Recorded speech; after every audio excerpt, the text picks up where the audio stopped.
What's up, guys? In this video, we are here to talk about AI vertical takeoff. This is a once-in-a-planetary lifetime event.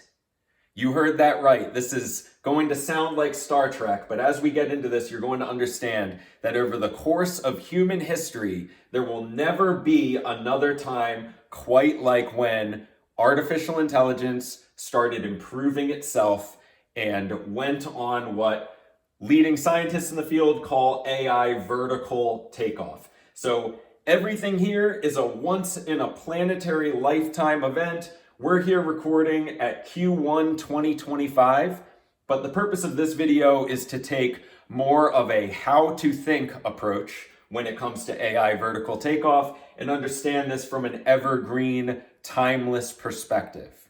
We want to understand what we're really working with and how we got here, the same way that when we even talk about the internet, we have to consider human behavior in a pre-internet world as opposed to how people interact with it now in order to get the best view of what we can expect human beings to do in the future. So whether you're here now in Q1 2025 or here 10 years later, this video should remain relevant to you. So what is AI vertical takeoff, and what are things like AGI, ASI, and how will they affect jobs? Well, basically, you can find graphs like this by searching things like the GPQA diamond test. Funny enough that they would include the name diamond since we're here in the jewelry industry. This graph and others like it will show the trajectory over time, over years, with lots of data showing how AI models got better over time and started being able to perform at the level of a human PhD using Google in their field. That's all you need to know for now. We want to focus on more of the meaning of what this is and the how to think aspect of what this is, because you can go find that data anywhere. So you have to understand this from the perspective of here, this is human beings really kind of not understanding what's going on with AI. And then all of a sudden we get a model from OpenAI called O1, which is basically as smart as most PhD scientists. Then a model called O3 comes along and it clearly outperforms PhDs using Google to research in their field. That is the big turning point. That is the turning point where most experts in tech would agree we've started to hit an exponential increase in artificial intelligence, in basically the quality and kind of matching IQ of humanity in the performance of AI tools. So what the big argument is now, and I'm sure we will find big arguments in the future, is this AGI? Is this artificial general intelligence? Is this ASI? Is that artificial super intelligence? And how is this going to affect jobs? This is all going to be a lot of ego-based and fear-based thinking. Right now, the big question is, I guess you could say the skeptics would say it's not even artificial general intelligence. A lot of people would argue that after surpassing this point, general intelligence, meaning basically just as good as most human beings, just as smart, we've already surpassed that. I would argue that as well. Artificial super intelligence is supposed to be when AI surpasses all humans and eventually gets to a point where AI is smarter than all humans combined. A lot of people are arguing that we're already at the point in the curve where it's increasing at a rate where we could say that we are at the exponential side of that curve. And if you're familiar with basic math in high school, you know that exponential means that eventually it just starts going straight up. So that is what AI vertical takeoff is. It's when it goes vertical. It's when we're clearly on an ASI ride and it's just off to the races. It's a rocket ship going straight up. And we know that we're basically here because just a couple of weeks ago, R1, a model out of China, rocked the world and the tech stocks and all of that. We have another video on that as well. And that's proving across the board in the industry that AI can self-improve. So basically, in the how to think aspect of this, we can decide what this means to us. Now, human beings are always going to be split into two camps when it comes to AI, especially once we're riding the vertical takeoff far, far into the future. Right now, the argument is it AGI? And it's basically just humans arguing with each other to see who's smarter at understanding AI from outside of the system. Same thing with ASI, we're outside of the system trying to measure it. Then the real problem is going to be when we have to answer the question, what are we going to do about the jobs? That's going to be a very important question to answer. We're here to make sure that you can answer that for yourself. This is all fear-based thinking of my time here recording. There's always going to be more in this category of the doom and gloom. Then there's going to be the other camp, hopefully the camp that you are in. That's going to be more empowered, abundant thinking, rather than scarcity mindset, an ego-based mindset. We want to have an abundant mindset, something that is going to make us feel like we have opportunity. You don't want to have to be worrying about where are all the jobs going to go and what am I going to do? We want to be thinking, how can I create value for myself? And how can I create a job for myself to do? What can I co-create?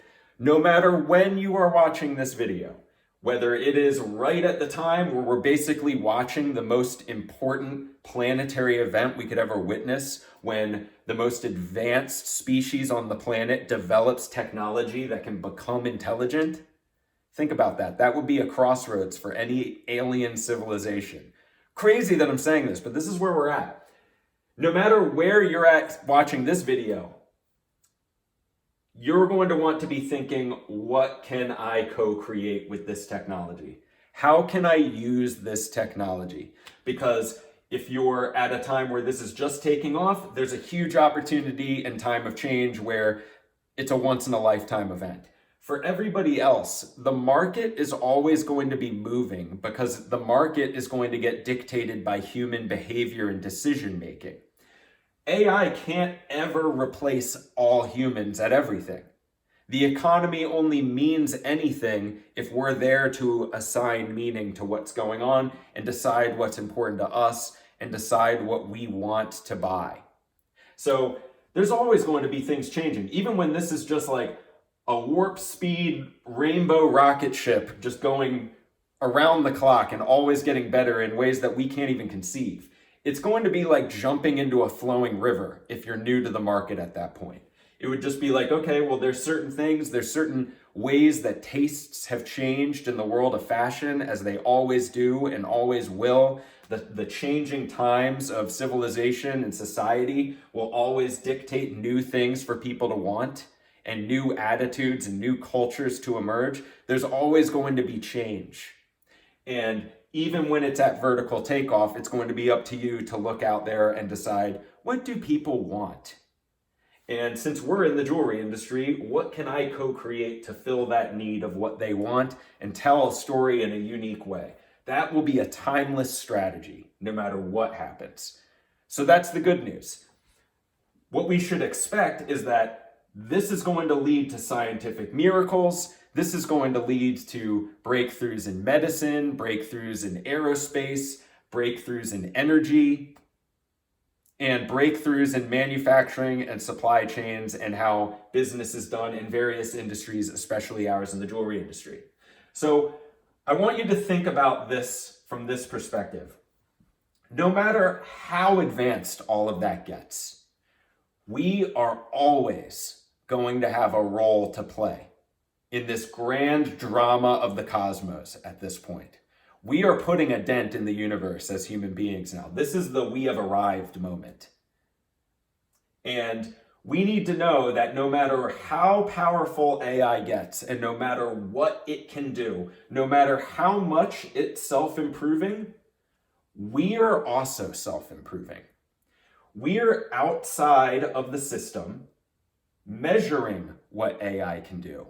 And what gets measured gets managed. So we know that we're always going to be observing AI from outside of the system in which it operates, and that makes us an important collaborator and dance partner with that AI. At the big grand level, that's what the relationship with AI will be for humanity. At the macro level, that's what it is. At the micro level, it's what can I co-create with this? What can I do with this? And go play my part in that grand cosmic drama of what's happening. So AI is always going to be self-improving from here on out. And we're always going to be learning about it and getting data from it and learning more effective and more imaginative and creative ways of applying the technology and dancing and working with that technology. So we need to understand also, this is the final point that I want you to take, is that as the outside observer, traveling through time with the AI, it can never reach the limit. It will keep going up, but it will never cross a certain threshold.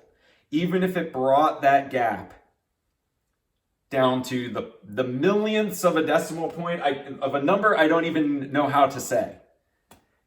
There's always going to be something missing at this line, and that's human consciousness.